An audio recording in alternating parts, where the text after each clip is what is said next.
Salam alaikum azoufillaoun, bonsoir. Un de mes amis me confiait récemment qu'en plus de permettre une reconfiguration géo-économico-stratégique des USA au Moyen-Orient, le but de l'attaque du 11 septembre 2001 était surtout de faire des musulmans des pestiférés dans l'imaginaire collectif, de les confiner dans le rôle odieux d'obscurantistes, de fanatiques, de lâches au poignard courbe. Mais si le but du 11 septembre était de faire détester les musulmans par le reste du monde, celui de la création de Daesh et de ses monstrueuses exactions cherche vraisemblablement à faire haïr les musulmans par les musulmans eux-mêmes, à les précipiter dans une sorte d'attitude d'auto-exécration.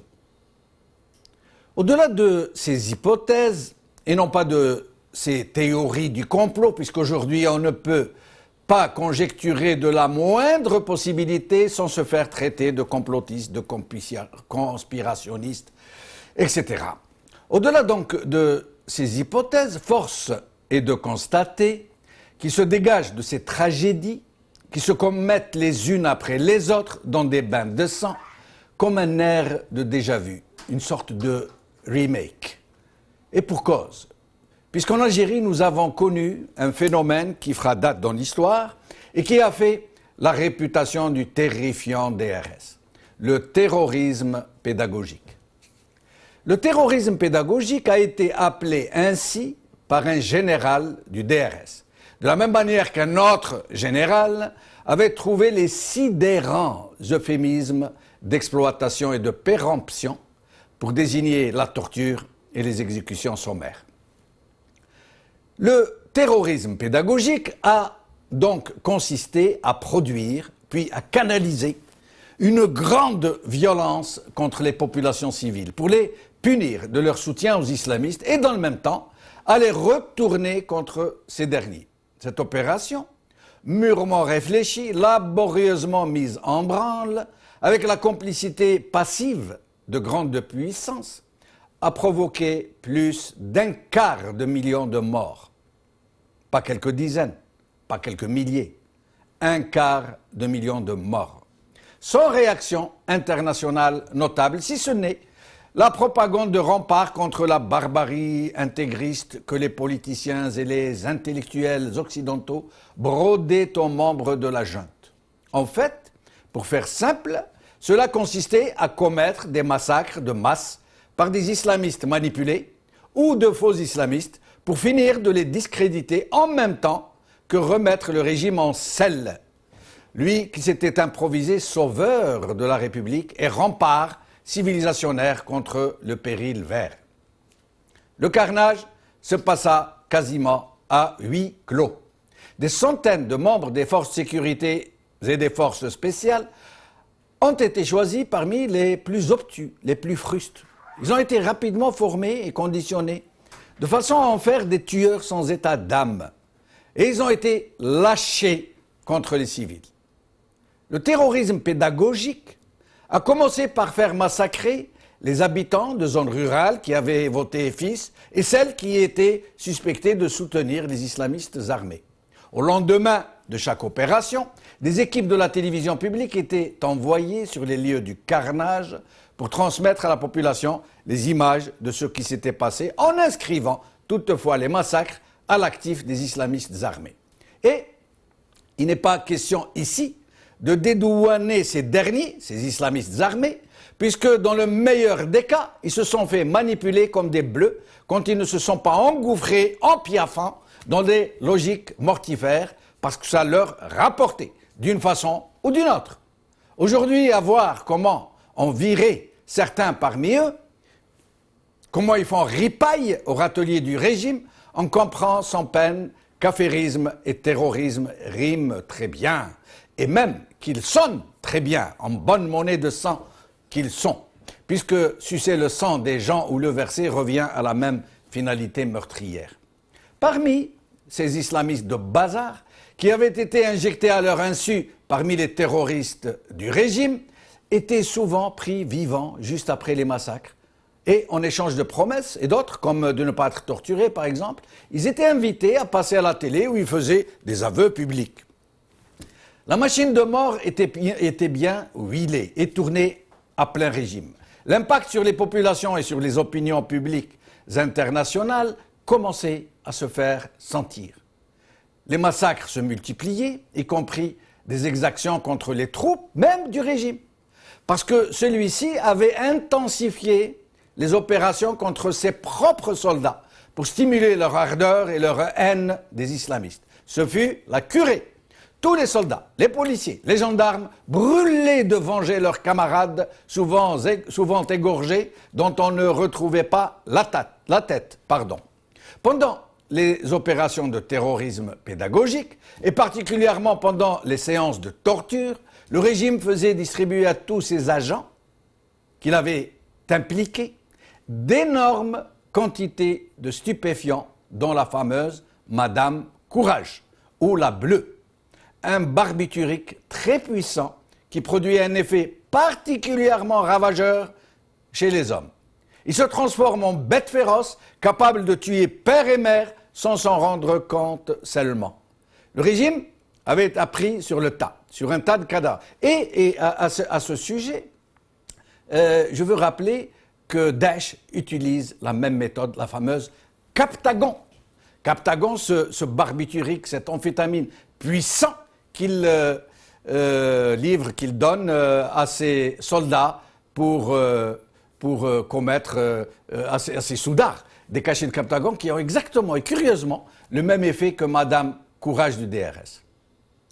Le DRS était devenu donc expert en matière de lutte contre le terrorisme. Les chefs d'orchestre du terrorisme pédagogique, plutôt que de subir les attaques des islamistes armés comme durant l'année 92, les généraux avaient décidé de le contrôler et de s'en servir. Ils avaient leur propre ulama qui leur pondait toutes les fétois de mort qu'ils voulaient et que les djihadistes qui avaient pris le maquis contre le régime, les vrais, les naïfs, pas ceux qu'il avait lui-même injectés dans les groupes terroristes, serraient contre leur poitrine ces fétois avant de se faire tuer en riant, voire même de se faire exploser au milieu des gens convaincus qu'ils étaient de se retrouver dans une foule de hurriettes, sans savoir que c'était le DRS qui avait fourni les fétois et les explosifs. Vous allez me demander pourquoi je vous parle de tout cela, et non pas du sujet du jour qui est l'attentat qui vient de se perpétrer en Tunisie. Parce que trop de détails nous interpellent, parce que trop d'invraisemblances se signalent par leurs outrances intrinsèques, parce que de troublants détails font désordre, parce qu'ils sont récurrents, parce que la farce tragique est cousue de fil blanc, parce que le bidule est peint en fluo violent.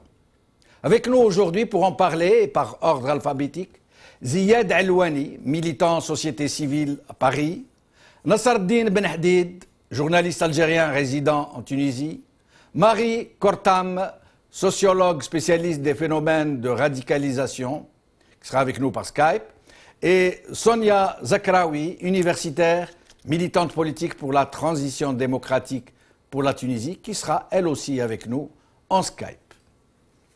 Alors, Ziad Alouani, vous êtes avec nous ? Oui, je vous écoute. Bonjour et merci d'avoir accepté notre invitation. Bonjour. Je voulais vous demander, est-ce que vous pouvez nous donner d'abord les détails factuels de ce qui s'est passé ? Alors, les détails, tout d'abord, avant de commencer, mes pensées vont aux familles des victimes et un hommage à nos braves soldats qui ont connu un malheureux épisode, encore une fois, à Tunis. J'espère que on verra des jours meilleurs à Tunis et qu'on verra une amélioration de la situation sécuritaire. Sur les détails factuels, donc de ce que je suis informé au même titre que vous, donc je suis plutôt côté société civile, donc je suis l'actualité de près. Je m'intéresse à ce sujet parce que c'est un phénomène qu'on a connu qu'on connaît maintenant malheureusement depuis quelques années. Les détails, c'est une signature d'un acte terroriste. Visiblement, c'est un kamikaze qui s'est fait exploser dans un bus de la garde présidentielle. Les détails jusqu'à aujourd'hui, il n'y a pas eu de version officielle, mais en tout cas le communiqué du ministère de l'Intérieur ce matin fait état d'un kamikaze qui s'est fait exploser. Donc c'est la 13e victime dans le bus qui n'a pas été identifiée hier. Voilà, aujourd'hui on a une signature qui nous interpelle. Et il a été revendiqué par Daesh, l'attentat. Exactement. Donc c'est là maintenant encore une fois, c'est les revendications post attentat. Bon, c'est revendiqué par Daesh et ça laisse entendre que c'est Daesh qui a visé la garde présidentielle. Donc là encore une fois, c'est un symbole fort. C'est un symbole qui touche entre guillemets l'élite de l'appareil sécuritaire tunisienne. C'est des jeunes soldats, on va les appeler soldats parce que c'était vraiment des soldats qui défendaient la République, qui défendaient l'État. Maintenant sur la revendication, moi sur mon avis, c'est un peu flou. Vous êtes un peu sceptique, vous ne pensez pas que ce soit vraiment Daesh pourquoi? C'est forcément, ça rentre un peu dans l'actualité, la dynamique régionale qu'ils essayent d'imposer, à la région. Donc, on a connu l'actualité parisienne il y a 2 semaines où c'est l'État islamique, donc Daesh, qui a revendiqué les attentats. Le lien, il est visiblement établi. Maintenant, à Tunis, attendons de voir de plus près ce que va donner l'enquête. J'espère que là, cette enquête-là sera menée sérieusement et de façon scientifique et sortir de ce tiraillement un peu politique dans lequel le Tunisien y baigne depuis un moment, qui nous fait oublier qu'il y a une priorité sécuritaire qui ne devrait pas faire l'objet de tiraillement politique. Que malheureusement depuis quelques mois on entend un peu de tout, entre rumeurs, entre accusations perpétuelles. Où là j'aimerais revenir aux fondamentaux. Je reviendrai tout à l'heure vers vous pour vous poser une question sur ce que vous entendez par priorité sécuritaire et cette adhésion de tout ce que vous semblez appeler de vos vœux. Restez avec nous. Nasserdine Ben Hadid, merci d'avoir accepté notre invitation. Merci, mes salutations à vous, à tous vos invités, aux téléspectateurs et surtout les condoléances les plus sincères aux familles des victimes et aux martyrs tunisiens qui sont tombés sur le champ de bataille, parce que je considère ce qui s'est passé hier, c'était un vrai champ de bataille. Dites-en-nous plus, qu'est-ce que vous entendez par champ de bataille Parce que le terrorisme a frappé une fois des représentants de l'État, des membres de la garde présidentielle, et ceci signifie que le terrorisme étale ou élargit son champ d'action aussi loin possible. Il visait les soldats, il visait les policiers. Maintenant, il vise la garde présidentielle qui n'est pas dans la charge, dans sa mission, combattre le terrorisme. Et ceci est à nouveau, c'était plus une bataille entre gens armés, si on peut dire, mais entre gens de camps différents. Ceci est la transformation la plus radicale dans cette manifestation nouvelle du terrorisme en Tunisie. C'est le 3e attentat en Tunisie, après celui de novembre 2015 de Tunis, du Bardo, puis celui de Sousse en juin. Et donc, on nous avait dit, on avait cru comprendre que ce terrorisme était devenu très très résiduel, qu'il se confinait au Manche Amba, qu'il était pratiquement réduit. Or, il semble que ce ne soit pas le cas. Il faut bien dire que le terrorisme, c'est un mot vague qui regroupe essentiellement, ou grosso modo, des fractions différentes. À mon état de journaliste ou de chroniqueur, je me maintiens au constat le plus simple et poser des questions. Comment ce terroriste-là a pu arriver à entrer dans le bus? Il y a énormément de questions à poser. Je me maintiens par prudence professionnelle de tirer des constats ou de tirer des conclusions, mais énormément de questions se posent. Essentiellement, est-ce que c'est du terrorisme classique, fanatique, extrémiste, ou est-ce qu'il y a des intersections avec autre chose, surtout en Tunisie, qu'il y a eu des interrogations bien posées par des gens bien placés, qu'il peut y avoir une connexion possible et pensable entre mafia et terrorisme. Je me maintiens à poser des questions tant que porter des réponses risque de nuire à la justice, risque de nuire à la mémoire des martyrs, mais il y a des questions à poser et des questions qui s'imposent. Restez avec nous, Sibn Hadid, Nassardine. Je reviendrai à vous justement pour parler de cet aspect-là des choses, si je peux dire. Marie Kortam, merci d'être avec nous. Merci d'avoir accepté notre invitation. Merci pour l'invitation. Bonsoir. Merci. Bonsoir. Alors, vous êtes sociologue et vous vous intéressez à ce phénomène du terrorisme, de la radicalisation. Qu'est-ce que vous pourriez nous dire sur ce phénomène, sur ce qui se passe, sur ce qui est en train de se passer un peu partout dans le monde? Donc, comme je travaille sur la radicalisation et je mène de recherches pour sur plusieurs terrains, je m'intéresse à ce phénomène de près du point de vue des acteurs eux-mêmes.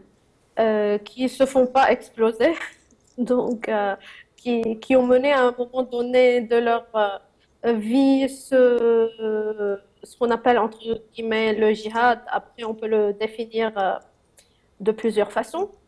Donc, ces acteurs-là, moi, je me pose la question par rapport à leur engagement. Qu'est-ce qui les mène à mener à un moment ou à un autre une vie dans la radicalité. Donc, on voit que la majorité de ces jeunes, dernièrement, que ce soit pour les attentats au Liban, à Paris ou à Tunis, c'est des jeunes des milieux défavorisés, pauvres, marginalisés, qui, à un moment donné dans leur vie, il faut aller chercher les raisons dans leur trajectoire, dans leur milieu familial, social, et comment ils perçoivent la société.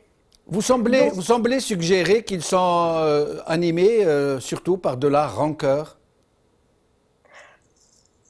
La majorité d'entre eux, oui, ils ont quelque chose contre cette société, qu'ils ont envie de couper avec la société, qu'ils ont envie de détruire par des actes de fait, des actes de terreur, de violence, radicale. Et ils cherchent souvent à marquer une rupture par une certaine visibilité. C'est-à-dire de faire leur mort un théâtre, une scène. Excusez-moi, on ne vous entend pas très bien. Nous allons vous appeler au téléphone. Vous resterez avec nous en Skype et nous vous appelons en même temps au téléphone pour pouvoir mieux vous entendre. Je reçois à présent Sonia Zakraoui. Sonia Zakraoui, merci d'avoir accepté notre invitation. Merci à vous, merci beaucoup. Merci. Alors dites-nous, selon vous, quelles sont les origines, quelles sont les causes de ce terrorisme en Tunisie, tout particulièrement, société connue pour sa placidité, pour le caractère paisible de ses habitants, qui n'a jamais connu de telle, j'allais dire, de telle violence. Déjà, bonsoir tout le monde. Bonsoir. Je voulais d'abord, c'est-à-dire vraiment, de vous dire un peu comment ça se passe en Tunisie. Si c'est un peu triste, les gens parlent même au niveau de la voix, les gens parlent plus doucement. Les gens sont tristes parce que ça a frappé quand même le cœur de la Tunisie. Là, c'est en plein avenue Habib Bourguiba. C'est à presque 50-60 mètres du ministère de l'Intérieur. Et que ça a frappé l'élite de la garde nationale, donc de la garde présidentielle même. Donc c'est ceux qui sont normalement censés protéger l'institution présidentielle, donc du président. Je voudrais ici d'abord vraiment lancer une pensée aux victimes des familles.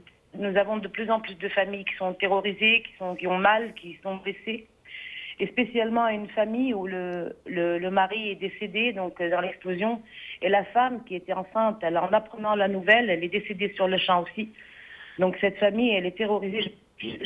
J'aimerais pas être à la place des parents ou des enfants de ce couple-là qui est parti comme ça. Vous nous dites que l'épouse d'une victime, en apprenant la nouvelle, a été elle-même terrassée, qu'elle est morte? Oui, elle était enceinte en plus, oui. Donc Oula. c'est 3 personnes, donc c'est un bébé et un couple qui décèdent le même jour. C'est terrible. Voilà, donc ça fait très très mal, honnêtement ça fait très très mal. Vous disiez tout à l'heure que la Tunisie est un pays paisible, c'est ce qui paraissait au fond, parce que les vrais problèmes n'ont jamais été mis sur la place publique, on étouffait pratiquement tous nos problèmes. Et après la Révolution, on s'est rendu compte que le pays n'était vraiment pas ce qu'il paraissait au monde et que nous avions, et nous avons encore des disparités entre les régions, une pauvreté qui se manifeste de jour en jour avec le nombre de chômeurs qui est en croissance continue. La Tunisie a été très très mal gérée pendant des décennies, et ce qui fait que nous ne récoltons ces derniers temps le résultat d'années de silence, où les choses ne se faisaient pas très bien, où les gouvernements qui se succédaient et qui n'avaient pas de projet pérenne pour que la Tunisie ait de la croissance et de l'embauche, pour que les Tunisiens vivent sur le même pied d'égalité, que ce soit sur les régions du Sahel, dans des régions dans les profondeurs de la Tunisie, la Tunisie qu'on ne voyait pas au fond. Je ne sais pas si on ne la voyait pas ou qu'on se cachait. Donc on faisait semblant de ne pas la voir. C'est-à-dire qu'on s'est rendu compte après la Révolution qu'il y a des régions où le niveau de pauvreté est tel qu'on a honte de dire que nous vivons dans ce pays avec ces personnes pendant des années qu'on ne les voyait pas, quoi. Ces personnes, on ne les voyait pas. Mais excusez-moi, Madame Zarqawi. Il y a quelque temps, j'ai été moi-même en Tunisie et j'avais remarqué quelque chose d'assez curieux. Les gens ne font plus la différence entre le temps Ben Ali, ils font plus la différence entre ce qui est un pays sous une poignée de fer et un pays qui avait une stabilité sociale. Pour eux, qu'importe. Et j'ai entendu la même phrase par 2 personnes différentes dans 2 endroits différents qui toutes 2 m'ont dit quelque chose de terrible. Hein. Ils m'ont dit « Ina al-bouha thora ». Ouais. Pour vous dire, hein. J'ai entendu la même phrase par 2 personnes différentes. Les gens regrettent à ce point... Nous venons, monsieur, au cœur du problème. Le cœur du problème, c'est ça. Pour moi, le terrain favorable, c'est la pauvreté et l'analphabétisme aussi, parce que nous avons un taux d'analphabète, on se rend compte qu'il est important et qu'on a aussi de plus en plus d'enfants qui s'arrêtent d'aller à l'école parce qu'ils n'ont pas les moyens de terminer. C'est 107 000 enfants par an, ce qui est énorme dans une société où on est censé être vraiment c'est-à-dire maintenant l'école pour tous, pour nous, c'était du temps de Bourguiba. Donc là, on revient vraiment en arrière. Vous mettez le doigt sur le fond du problème. Ce qui se passe en Tunisie, c'est que nous avons quand même, malgré que le Tunisien très ambitieux n'est pas très content de ce processus politique qui se fait maintenant en Tunisie, mais nous avons quand même réussi une transition démocratique. On l'a réussi, tant bien que mal, mais on a réussi à faire des choses. Et ces choses-là, si elles évoluent, elles vont gêner. Si aujourd'hui le Tunisien prendra sa destinée en main et qu'il arrive à installer un régime politique où on ira automatiquement vers un processus démocratique où le pouvoir se donnera par les urnes, où le Tunisien, par le biais de son Parlement, arrivera à imposer ses projets, arrivera à sortir de ce marasme économique.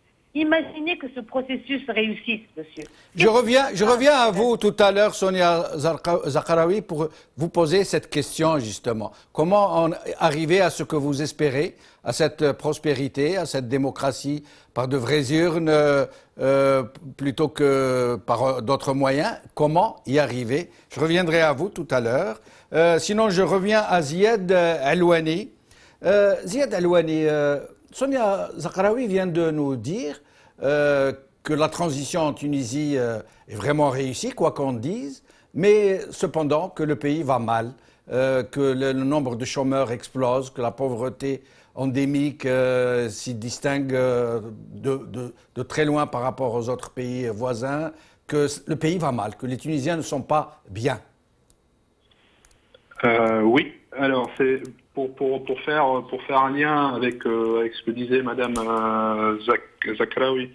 C'est vrai que je reviens à l'origine du terrorisme, aux origines de toute cette malaise qu'on vit depuis quelques années. Il est vrai qu'il y a ce message en fait qui revient en écho à chaque fois qu'on a malheureusement un acte terroriste qui est de dire Naambo, Staoura, etc., etc. Malheureusement, ces personnes-là, il serait utile de leur rappeler que Saoura, elle est venue avec un message, et ce message-là, c'était le karama ou le hurriya. Donc on a eu le karama aujourd'hui, mais en partie. Aujourd'hui, les Tunisiens, ils vivent malheureusement une situation économique très difficile. La raison, et je pense une des principales causes, c'est l'absence de réforme. Pour ne pas dire depuis la Révolution, on n'a connu que des réformettes. Aujourd'hui, on a un système fiscal qui est totalement injuste en Tunisie. Aucun pouvoir, aucun gouvernement qui est arrivé depuis la Révolution n'a vraiment remis à plat mis à plat cette réforme fiscale, éclairer les Tunisiens par rapport à une justice, donner un état de droit ou une lueur d'espoir pour instaurer un état de droit. Malheureusement, on est resté dans la continuité de ce que a généré le système de Ben Ali, et il n'y a pas eu de réforme. Donc forcément, on est en train de construire sur quelque chose qui a beaucoup de défauts, qui a beaucoup de lacunes, et parmi ces lacunes-là, c'est un peu, si je fais le lien avec l'analogie que vous avez fait entre les années noires qu'a connu l'Algérie, les années de terrorisme et un peu cette instabilité politique, le système de Ben Ali a généré cette pauvreté qui est rurale, cette pauvreté qu'on voit aujourd'hui en Tunisie depuis la Révolution, contrairement à ce que présentait le régime à l'époque, qui est le miracle économique tunisien, où on avait 1%, pour pas dire moins, de Tunisiens qui vivaient et qui profitaient du système, et tout le reste en fait vivait dans une pauvreté accrue, pour pas dire inhumaine. Mais Ziad Alouani, excusez-moi de vous interrompre.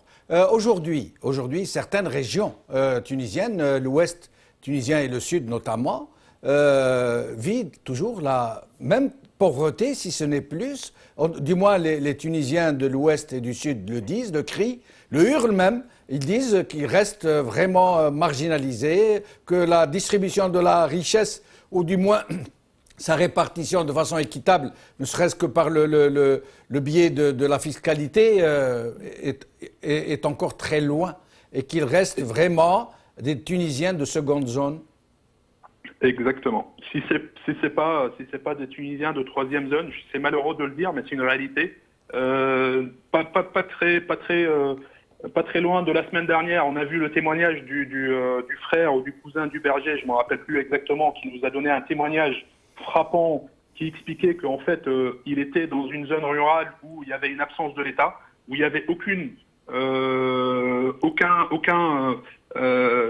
les biens, le fondamental et les premières nécessités qui sont l'eau, l'électricité, etc.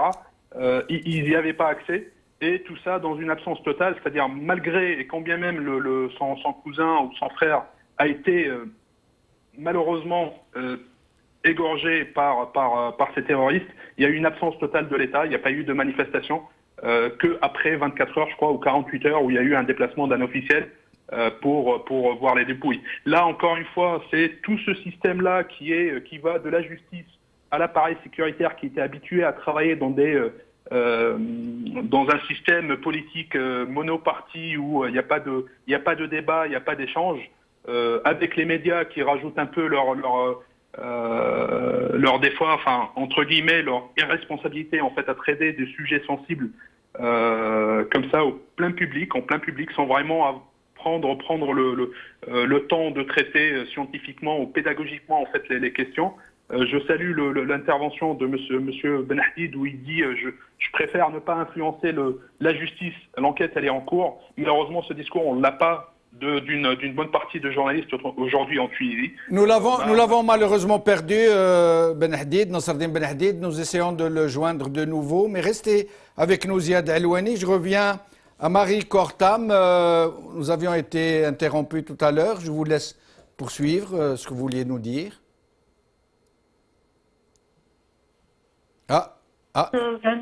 Oui, je vous en prie. Vous m'entendez? Oui, on vous entend très bien. Qu'il faut chercher surtout les raisons de radicalisation dans la trajectoire de vie de ces jeunes, dans leur milieu, dans la coupure qu'ils vivent avec la société. Il faut voir ces jeunes comme des jeunes qui ont été marginalisés, qui ont été mis à l'écart, et que je pourrais dire la majorité sont aussi des chômeurs, si ce n'est pas la totalité. Donc une insertion, pour avancer quelques pistes, une insertion économique déjà de ces jeunes, ça serait très importante pour donner un sens à la vie, un sens... Mais Marie Kortam, c'est ce que semblent nous dire nos invités tunisiens qui nous parlent de ces régions entières qui vivent dans la misère. Par ailleurs, l'État tunisien n'a pas les moyens d'insérer économiquement ces populations, justement, ce que vous préconisez. Et donc, est-ce que ça va devenir des terreaux naturels du terrorisme ? Non, tout à fait. Non, c'est pas, l'une ne veut pas forcément dire l'autre. C'est-à-dire que il faut regarder l'acteur et cette personne qui est devenue radicale dans sa totalité, dans tout son être. Donc tous ceux qui sont au chômeur, ce sont pas des potentiels radicaux ou terroristes. C'est pas du tout ça ce que je suis en train de dire. Par contre, il faut bien à ce moment-là regarder au cas par cas. Donc, si on regarde très bien la trajectoire de ces jeunes, il se trouve que, voilà, donc, si on peut faire, je veux dire, un profil socio-économique, mais il n'y a pas un profil d'un terroriste ou d'un potentiel terroriste. Il ne faut pas rentrer dans cette paranoïa de dire, voilà, que cette personne peut l'être. Par contre, Marie Kortam, excusez-moi de vous interrompre parce que c'est très intéressant ce que vous nous dites. Ce facteur de paupérisation, ce facteur de pauvreté économique, j'entends. Aujourd'hui, si vous prenez les gens qui partent en Syrie, par exemple de la Tunisie, je ne connais pas le chiffre, mais j'imagine qu'il doit y avoir 99,99% de pauvres. Je ne pense pas qu'il y ait des gens riches, des gens qui ont des statuts sociaux privilégiés qui vont s'en aller en Tunisie.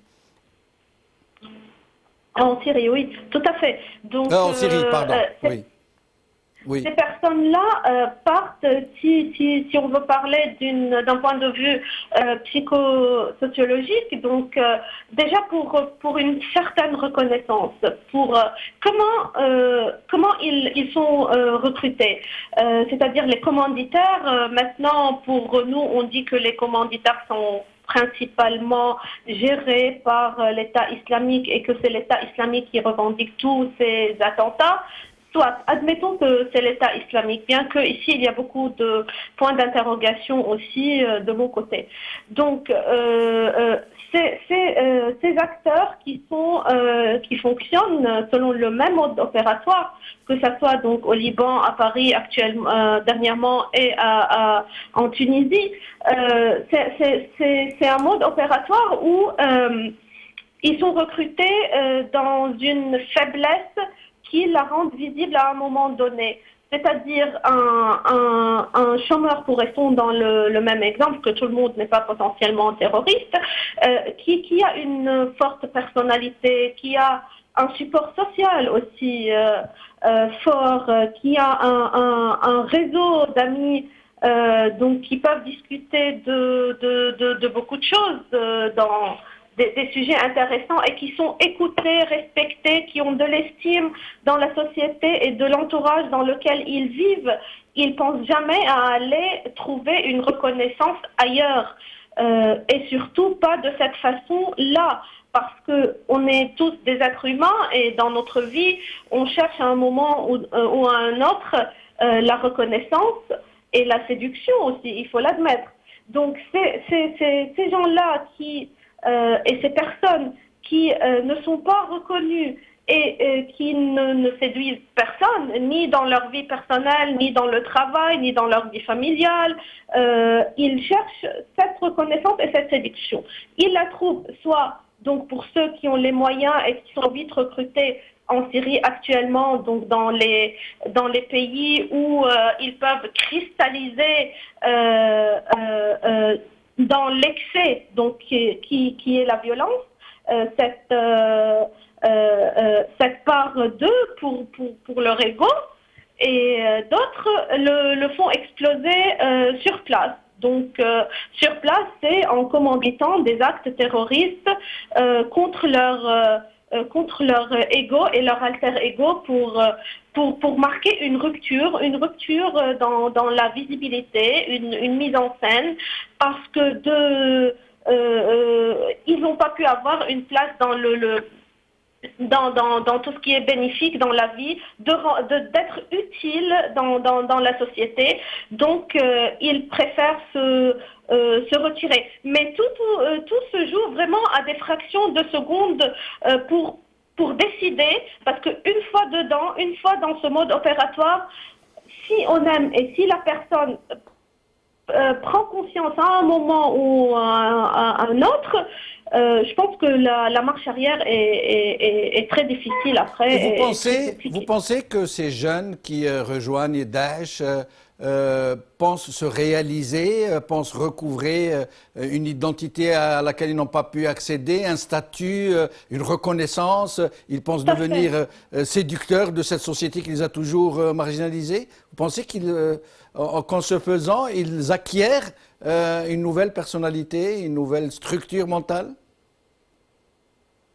Tout à fait, ils le font dans ce but-là. Ils le font pour acquérir donc tout ce qu'on a dit et pour avoir un statut. Parce qu'il ne faut pas oublier que ceux qui vont pour rejoindre Daesh en Syrie, ils sont mariés, ils font des enfants, ils deviennent vite des émirs. Ils peuvent monter l'échelon rapidement, ils vivent en groupe, ils sont quasiment tous égaux. Donc c'est cette société-là, à mon avis, qu'on soit d'accord ou pas dans l'égalité et dans la justice. Je ne dis pas que Daesh c'est une société d'égaux et de juste, mais qu'est-ce qu'ils cherchent ces jeunes-là? Parce que ce n'est pas le cas à ma connaissance en Tunisie, mais au Liban, il y a beaucoup d'étudiants et des personnes qui ont un niveau de vie, on va dire, moyen à élevé qui rejoignent Daesh.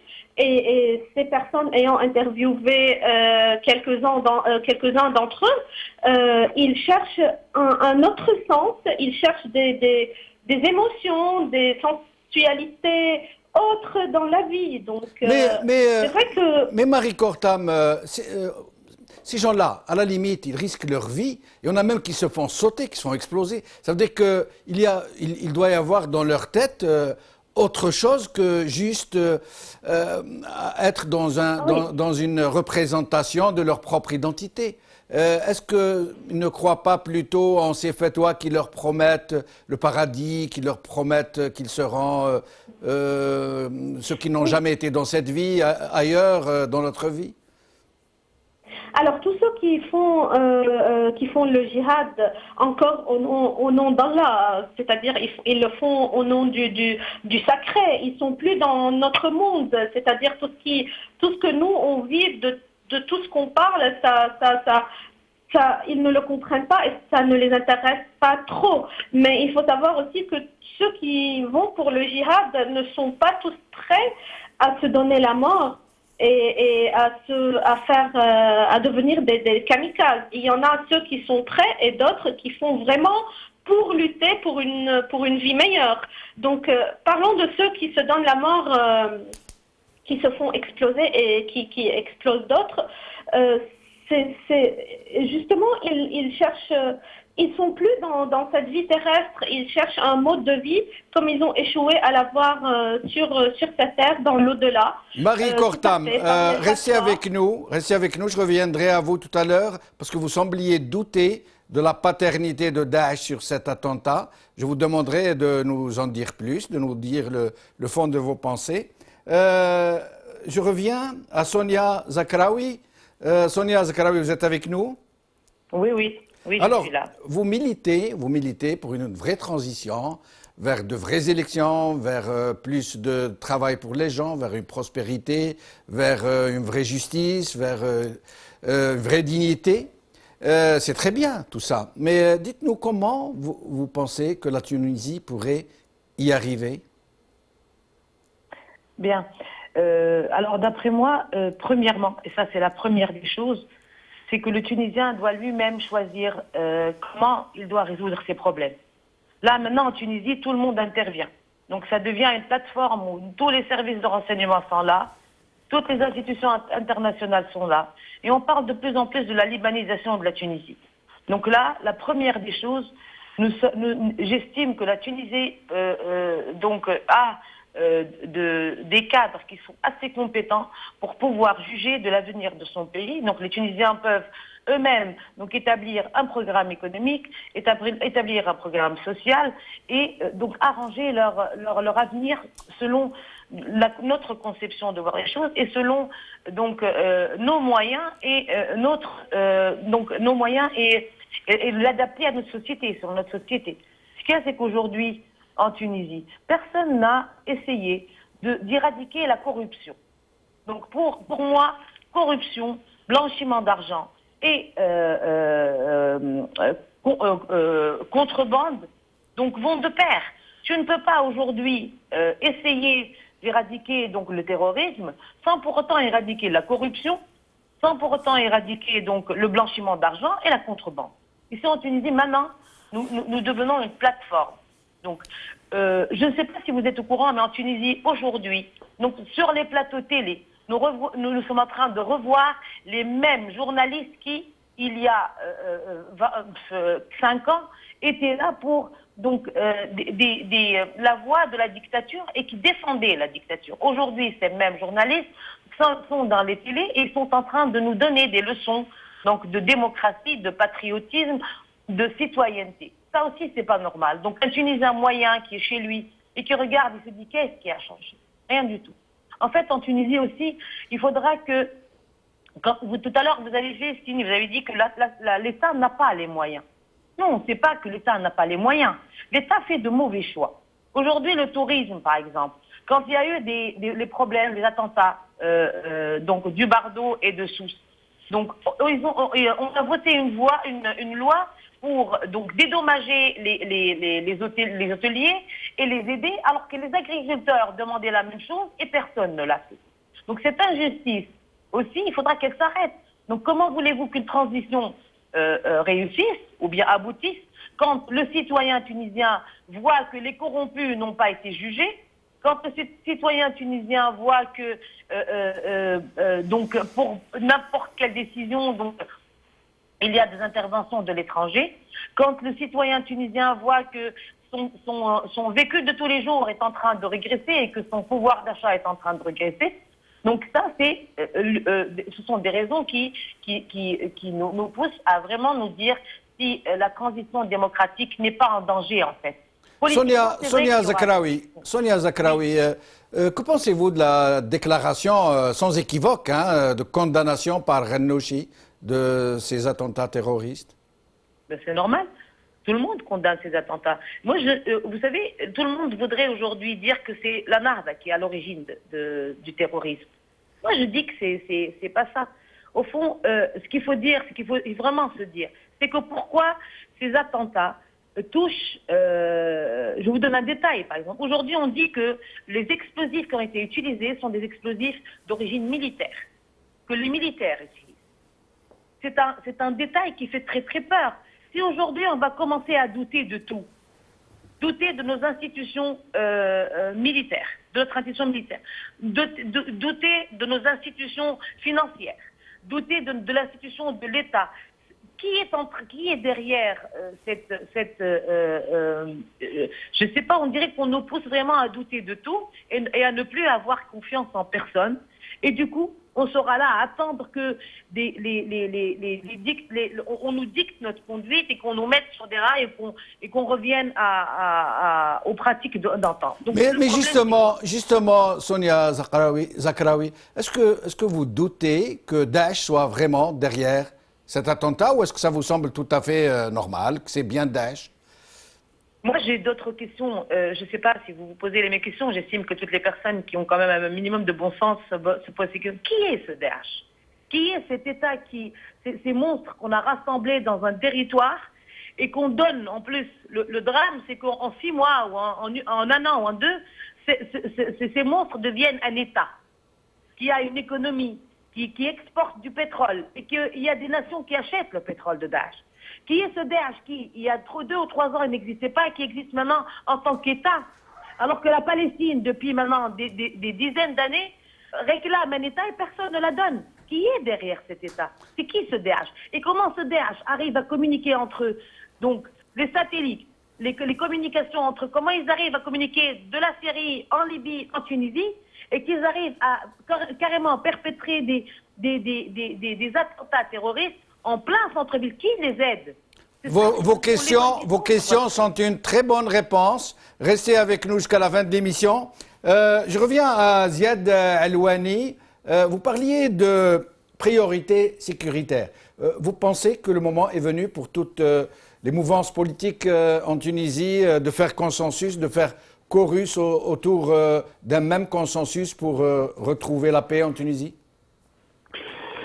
Je pense qu'aujourd'hui, la majorité des partis politiques font consensus autour du sujet du terrorisme. Donc tous les partis, ou quasi la majorité, condamnent les actes terroristes d'où qu'ils viennent. Maintenant, le sujet, quand je disais la priorité sécuritaire, c'est vraiment mettre les moyens et surtout les méthodes. Ce qui est malheureux, moi, en tant que citoyen tunisien et qui suit l'actualité, je suis étonné que depuis des mois, on entend des accusations sur les plateaux télé perpétrées par des hauts responsables en fait dans l'État, qui s'accusent mutuellement en fait de choses diverses et variées, notamment qui touchent à l'aspect sécuritaire. J'ai toujours été étonné et choqué même par des documents qui sont présentés. Des documents classés, donc c'est des documents confidentiels ou des documents de défense qui circulent en fait sur les plateaux, qui sont entre les mains de journalistes, de syndicats, de forces de l'ordre. Voilà, enfin si vous voulez, tout ce schéma médiatique, cette actualité qui est un peu inquiétante. Moi, en tant que citoyen, ça m'inquiète, ça m'interpelle que la justice est aux abonnés absents, qu'on entend une accusation d'un haut responsable dans l'État qui accuse son collègue et qu'il n'y a pas eu une information judiciaire ou une plainte de déposer, ne serait-ce que pour aller plus loin dans ce qui a été avancé sur les plateaux, en tout cas en direct. Voilà, si vous voulez, tout ce schéma-là, le Tunisien, il l'a au quotidien, et il se dit finalement, il y a un désespoir. Je rejoins un peu sur les origines du terrorisme. Il y a le désespoir qui est là. Il y a une certaine rancœur. Maintenant, elle a des degrés, c'est-à-dire là où on met le curseur, il y a des terrains plutôt favorables à l'idéologie de se dire finalement cet État-là m'apporte rien et se révolter contre lui au nom d'une idéologie qui serait Daesh ou autre chose d'ailleurs, de prendre les armes et de l'attaquer. C'est quelque part Merci. Merci Ziad Alouani, je suis obligé de vous interrompre, il ne reste plus beaucoup de temps. Je voulais donner le dernier mot, le mot de la fin à Marie Kortam pour nous dire, Marie Kortam, vous êtes avec nous? Oui. Alors, je voulais vous demander de nous dire si cette revendication de l'attentat par Daesh vous semble vraisemblable. Je pense que Daesh a aussi intérêt à chaque fois de revendiquer tous les attentats. Je ne sais pas si vous m'entendez. On vous entend très bien. J'ai pas l'impression. D'accord. Donc, de revendiquer tous les attentats, à chaque moment là qu'il y a un attentat, Daesh le revendique tout de suite. Donc, c'est aussi un monstre étatique abstrait, je dirais. Qui veut après tout de suite cueillir les intérêts de cet acte de terreur, de cet acte terroriste. Donc Daesh le revendique tout de suite. Après, il y a d'autres acteurs, les commanditaires, pour savoir qui fait quoi, où et qui on va envoyer pour faire cet attentat. Ça m'étonnerait que Daesh, qui est en Syrie et qui sont en train de mener le djihad là-bas, le font. Donc il y a bien des acteurs, des commanditaires locaux qui sont en train de mettre, j'ai envie de dire, les empreintes de Daesh, ou de le faire sous